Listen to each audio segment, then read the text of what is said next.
perindu ridha Allah, para pecinta baginda Nabi Muhammad sallallahu alaihi wasallam. Alhamdulillah malam ini kita bisa bergabung kembali bersama-sama untuk belajar agar kita semakin dekat kepada Allah, mendapatkan ridha Allah dengan membaca kitab hikamnya Imam Ibn Athaillah As-Sakandari.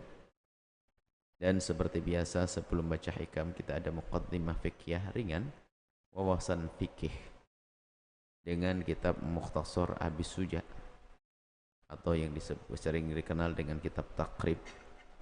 Kita sudah sampai kepada faslun fil hajri. Ini fasal tentang hajr.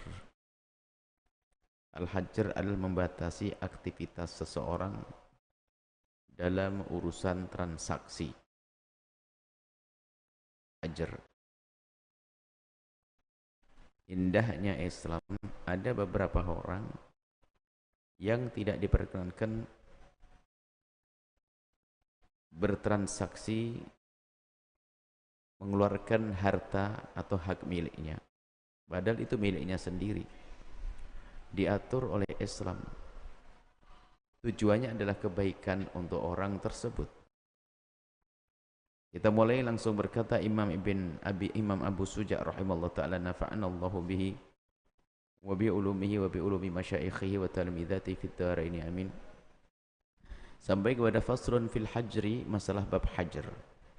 Wal hajru ala sittatin. Orang yang mendapatkan hajr, pembatasan dalam transaksi atau dalam apapun yang menggunakan hartanya, ada 6 orang demi kebaikan dia.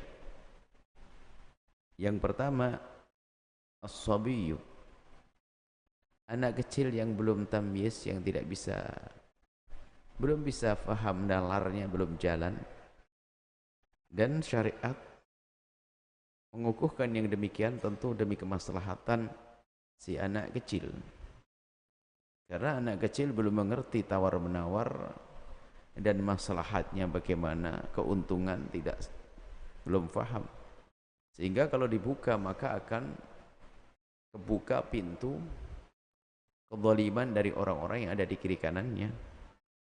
Anak kecil nggak ngerti nilainya emas, gelang emas.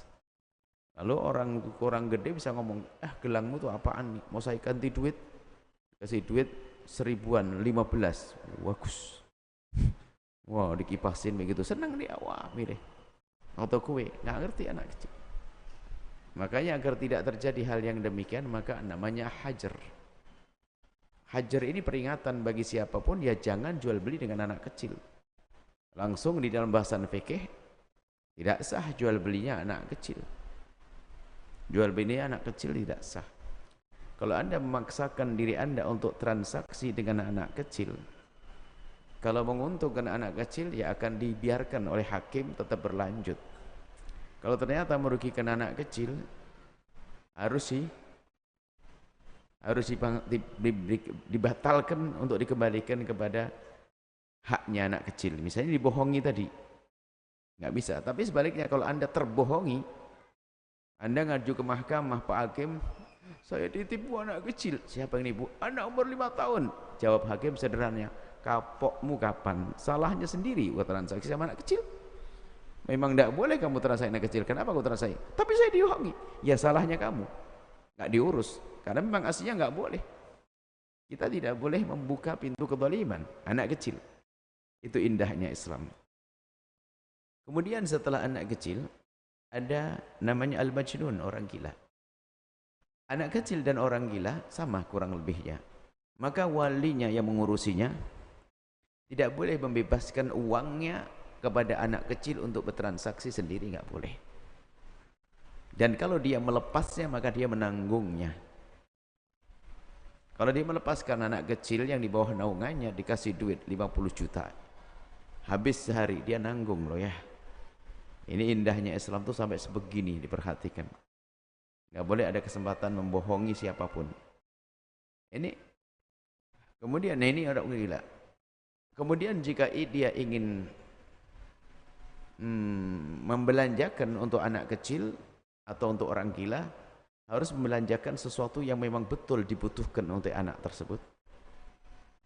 Untuk anak tersebut. Kalau tidak ya nggak perlu. Diberikan sesuatu yang dibutuhkan oleh anak tersebut. Kebutuhan hidupnya. Ini adalah diperkenankan. Kalau tidak terus bagaimana nanti belikan? Dari duitnya anak tersebut sah. Kalau kepentingan dirinya nggak boleh.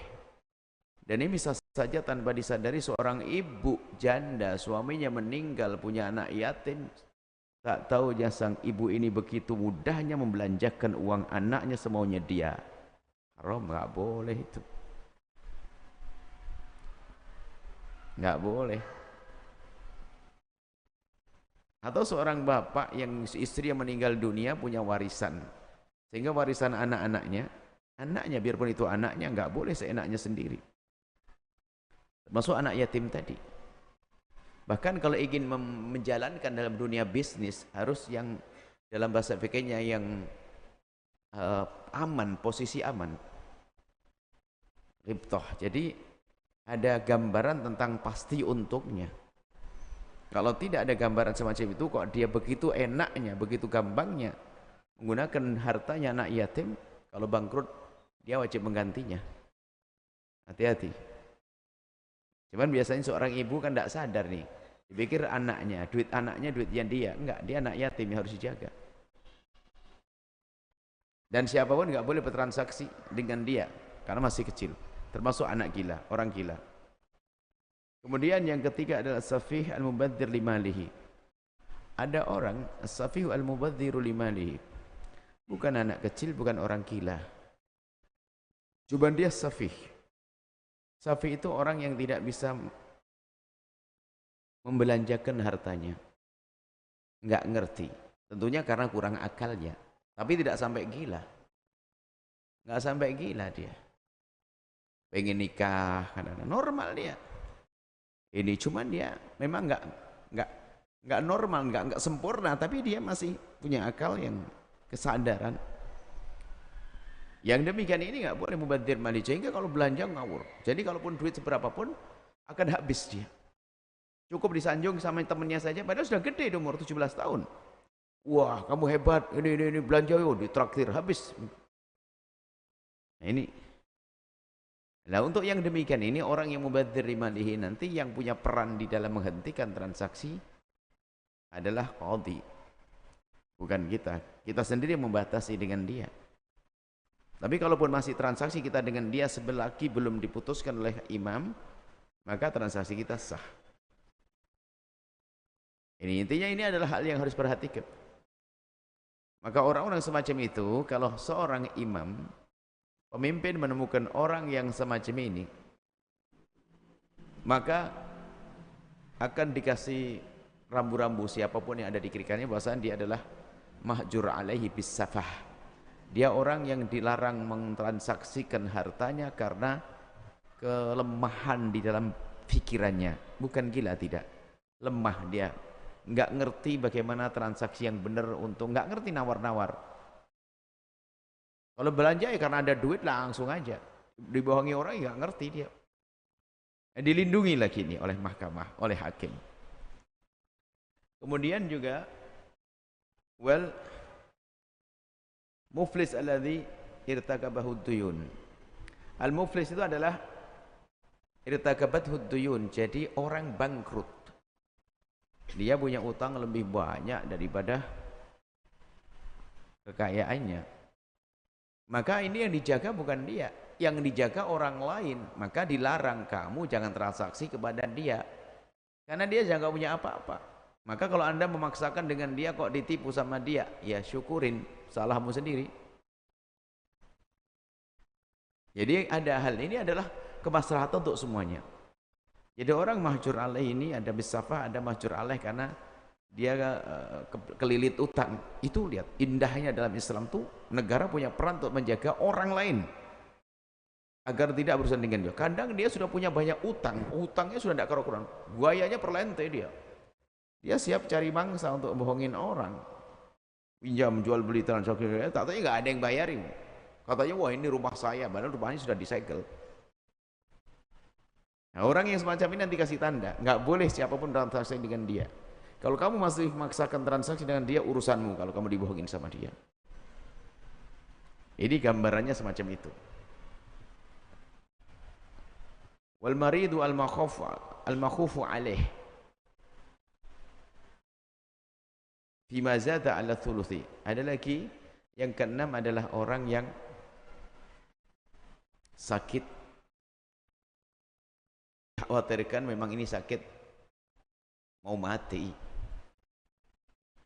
Maka orang-orang yang semacam ini kalau mau berurusan dengan hartanya diwaspadai. Diwaspadai demi menjaga ahli warisnya. Karena dalam keadaan nggak tahu kesadarannya nggak sempurna atau bagaimana, tiba-tiba waktu menjelang mati ngomong hartaku untuk ini, semuanya untuk ini, nggak didengar. Hanya diberlakukan sepertiga saja. Yang dianggap orang yang sakit hampir disebut sebagai sakit yang menghadapi, yang mengkhawatirkan. Sakit yang mengkhawatirkan, khawatir akan mati, biarpun umur adalah Allah yang punya. Cuman ada sebagian penyakit yang dokter sudah mengira, aduh berat sekali. Ngomongnya sudah ngelantur, ngomong, nah, hartaku untuk ini tak bagi-bagi, oh nggak bisa diterima itu. Nah, siapa yang bisa berperan di sini? Hakim. Semua orang nggak sah. Tinggal hakim nanti bertanya, gimana? Oh dia meninggal dunia. Terus apa saja?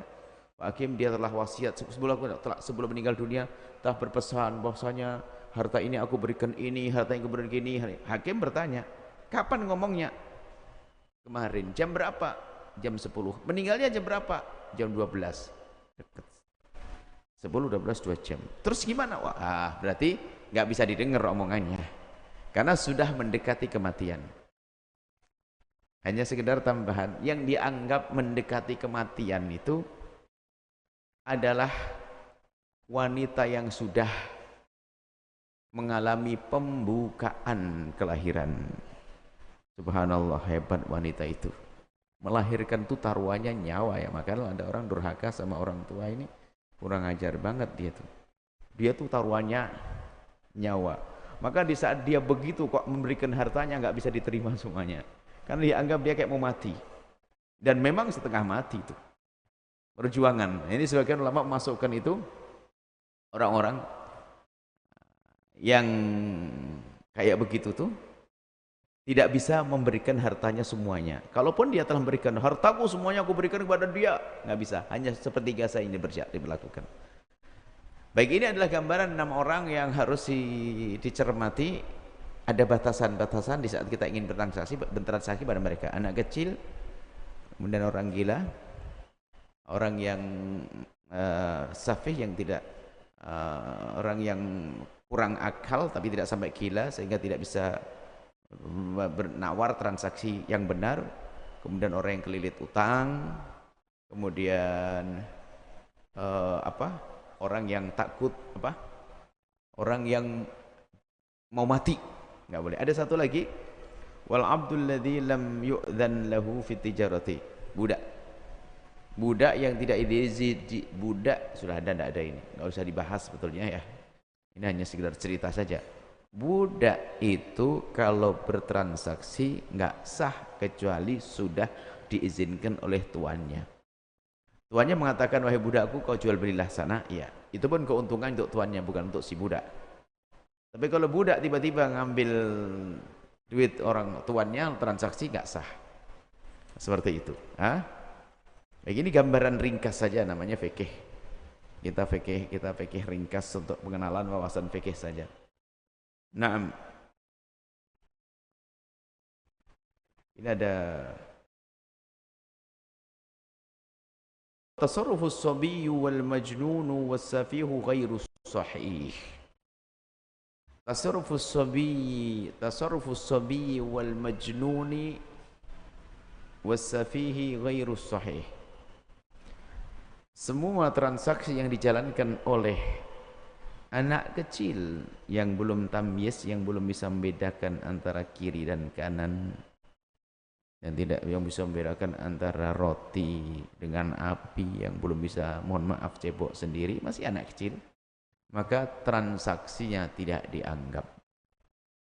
Begitu juga orang gila, begitu juga orang yang tadi lemah pikirnya, belum mengerti cara bertransaksi, nggak sah seperti itu. Kemudian wa tasarruful muflisi, tapi kalau orang bangkrut yang utangnya lebih banyak daripada hartanya, yasihu fi dhimmatihi duna a'yani malihi. Jadi boleh, transaksi masih boleh, tapi yang sifatnya adalah memang dalam dikasih tahu orang yang jual belinya utang. Jadi begini, bukan dengan duitnya. Kalau dengan duitnya, dia bukan duitnya lagi, karena apa? Duitnya sudah jadi miliknya orang sebetulnya, hanya belum dibagi. Contoh, seorang punya utang, utangnya lebih banyak daripada hartanya. Karena utangnya lebih banyak dari hartanya, maka semua harta itu sebenarnya untuk bayar utang. Di saat dia mengambil 1 juta, ini 1 juta apa ini? 1 juta hartanya untuk bayar utang, jadi bukan miliknya dia sesungguhnya pada akhirnya nanti. Nah, kalau dia transaksi dengan uang 1 juta nggak sah. Kenapa? Itu harta sebenarnya sudah bukan miliknya lagi.